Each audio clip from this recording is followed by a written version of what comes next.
जय हिंद दोस्तों, मैं हूं राकेश फौजी। दोस्तों, आज के वीडियो में हम बात करेंगे जो आईटीबीपी के अंदर कांस्टेबल पायनियर की वैकेंसी आई हुई है, जिसके अंदर constable carpenter, constable plumber, constable mason की पोस्ट है। तो इनके अंदर अगर आपका सिलेक्शन हो जाता है तो आपको कितनी सैलरी मिलती है, यानी कि आपको पर मंथ सैलरी कितनी मिलेगी, ट्रेनिंग के दौरान कितनी सैलरी मिलेगी, ट्रेनिंग के बाद कितनी सैलरी मिलेगी, कौन कौन से अलाउंसेज मिलेंगे, तो इस वीडियो के माध्यम से आपको पूरी जानकारी मिलने वाली है। अगर आप चैनल पे पहली बार आए हैं, चैनल को सब्सक्राइब कर लें, और अगर वीडियो को अभी तक लाइक नहीं किया तो वीडियो को लाइक जरूर कर लें। तो दोस्तों, आईटीबीपी के अंदर अगर हम बात करें जो पायनियर की वैकेंसी आई थी, उसमें आप कारपेंटर पोस्ट हैं, प्लम्बर हैं, से मेसन से सैलरी लगभग तीनों की सेम रहेगी। तो इसलिए जो इनकी जो सैलरी बनती है, ये जो रैंक होती है, ये पे लेवल 3 में आती है। तो पे लेवल 3 में आने से इनकी जो बेसिक पे होती है 21,700।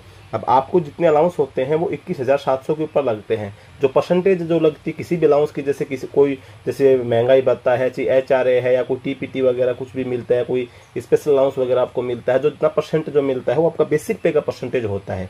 तो अभी सबसे पहले जो इसके अंदर मिलता है आपको 21,700 के ऊपर डीए मिलता है, जिसको हम महंगाई भत्ता बोला जाता है। तो अभी जो केंद्र सरकार के द्वारा जितने भी केंद्र सरकार के कर्मचारी हैं, इनको 34% डीए दिया जा रहा है। तो आपको 21,700 पे 34% डीए मिलता है, जो कि आपका बन जाता है 7378, यानी कि 7,378 रुपये आपका डीए बन जाता है। अब आपका बेसिक पे प्लस में डीए, इन दोनों को जोड़ के आपकी सैलरी लगभग बन जाती है 29,078। अब आपको मिलता है एचआरए।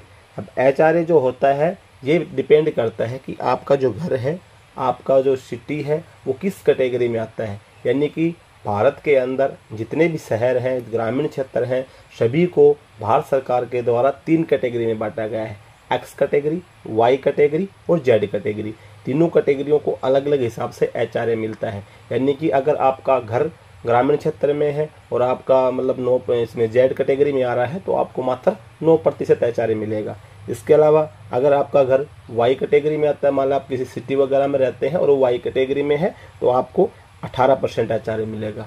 अगर आपका घर एक्स कैटेगरी में आ रहा है तो आपको 27% एचआरए मिलेगा। अभी जो 3 स्केल बना रखी एक्स वाई जेड की, 9%, 18% और 27%। अभी हम मान के चलते हैं कि अगर आपको 9% भी एचआरए मिलता है, तो 21,700 का जो 9% एचआरए बनता है वो आपका बन जाता है 1,953 रुपये, यानी कि लगभग 2,000 के समथिंग बन जाएगा। अगर आपका घर वाई कैटेगरी में आएगा तो इसकी जगह पे आपको 3,906 रुपये मिल जाएगा। 6 में अगर आपका घर एक्स कैटेगरी में आएगा तो 1953 इंटू 3 हो जाएगा, यानी कि आपको 27% एचआरए मिलेगा। अब हम इसमें 1953 जोड़ते हैं, मतलब मैक्सिमम ज़्यादा बच्चे जो होते हैं ग्रामीण क्षेत्र से बिलोंग करते हैं, तो 1953 हम एचआरए जोड़ लेते हैं इसके अंदर। इसके बाद आपको मिलती है राशन मनी।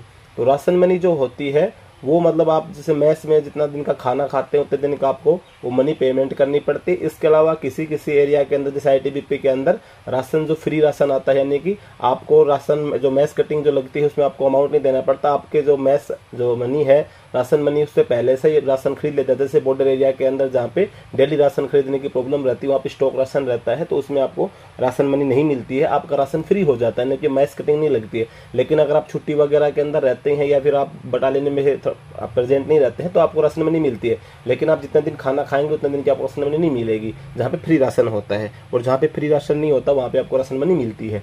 तो अगर हम राशन मनी को जोड़ लें इसके अंदर, तो 3,800 रुपये आपको राशन मनी मिल जाती है। इसके अलावा आपको छोटे मोटे अलाउंस जैसे सोप, टॉयलेट अलाउंस, रम अलाउंस वगैरह करके, तो लगभग अगर आपकी ग्रोस सैलरी हम जोड़ें तो सभी अलाउंसेज वगैरह करके आपकी ये जो मैं सैलरी बता रहा हूँ, ये आपकी बढ़ती होते ही सैलरी है। आपकी ट्रेनिंग स्टार्ट हुई है या ट्रेनिंग के दौरान है या अभी आपकी ट्रेनिंग स्टार्ट नहीं है, तो ये सैलरी आपकी लगभग 35,000 रुपये आपकी ग्रोस पे बन जाती है। अब इसके ऊपर आपकी कटौती होती है ग्रोस पे के ऊपर। तो इसके अंदर जो मेन कटौती होती है वो होती है आपकी डीसीपीएस, यानी कि जो न्यू पेंशन सिस्टम के लिए जब आप पेंशन जाते हैं, जो आपकी पेंशन बनती है, क्योंकि जो ओल्ड पेंशन सिस्टम था वो बंद करके अभी 2004 के बाद में जो नया पेंशन सिस्टम लागू किया है, उसमें गवर्नमेंट का रूल है कि 10% आपका बेसिक और डीए का 10% गवर्नमेंट आपका खाते से काटेगी। उसके अलावा 14% गवर्नमेंट अपनी तरफ से देगी। तो आपका मतलब बेसिक पे का, डीए का 24% आपका एक अकाउंट खुल जाता है, परमानेंट रिटायरमेंट अकाउंट नंबर, उसके अंदर जमा होता रहता है। तो आपका बेसिक पे और डीए दोनों मिला के 29,078 था, तो इसमें से आपका 10% काट के लगभग 2907 रुपये आपका कट जाएगा। तो ये सभी काटने के बाद में लगभग जो आपकी कैश इन हैंड सैलरी आएगी राशन मनी के साथ में वो लगभग 31 से 32 हज़ार के बीच में आपकी सैलरी बन जाती है।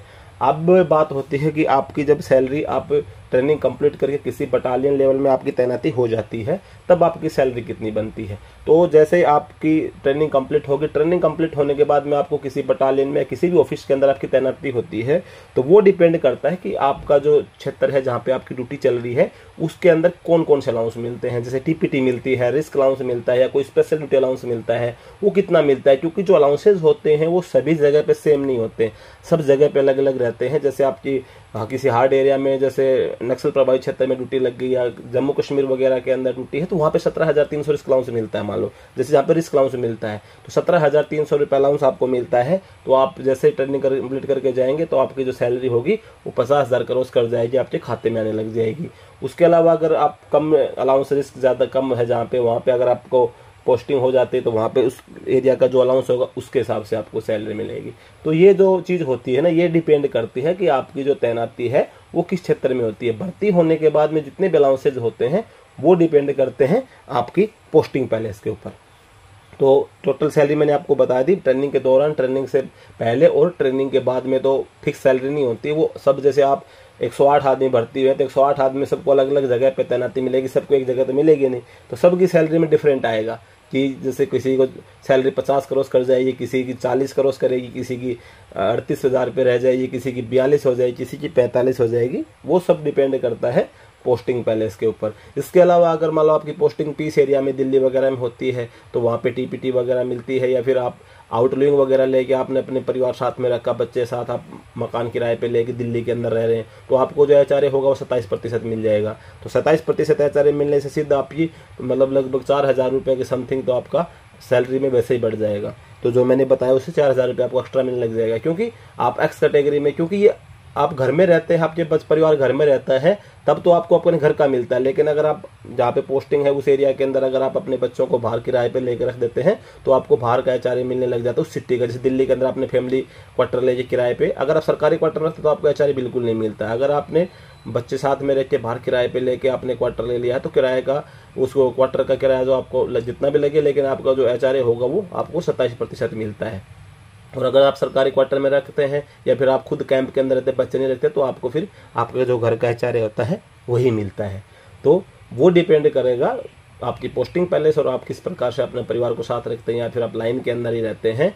तो ट्रेनिंग के बाद की जो सैलरी है वो हर अलग अलग बनती है, हर एरिया की अलग अलग है। हर एरिया के अंदर सेम अलाउंसेज नहीं होते, कहीं पे रिस्क अलाउंस मिलता है, कहीं पे टीपीटी मिलती है, कहीं पे दोनों मिलते हैं, कहीं पे अलग अलग है। तो इसके अलावा जो तो सबकी सैलरी बनती है, इसके अलावा जो भी गवर्नमेंट के द्वारा जो बेनिफिट्स होते हैं वो सभी आपको मिलते हैं। तो दोस्तों सैलरी के संबंध में यही जानकारी थी। अगर जानकारी आपको अच्छी लगी हो तो वीडियो को लाइक और चैनल को सब्सक्राइब करना भूलें। जय हिंद।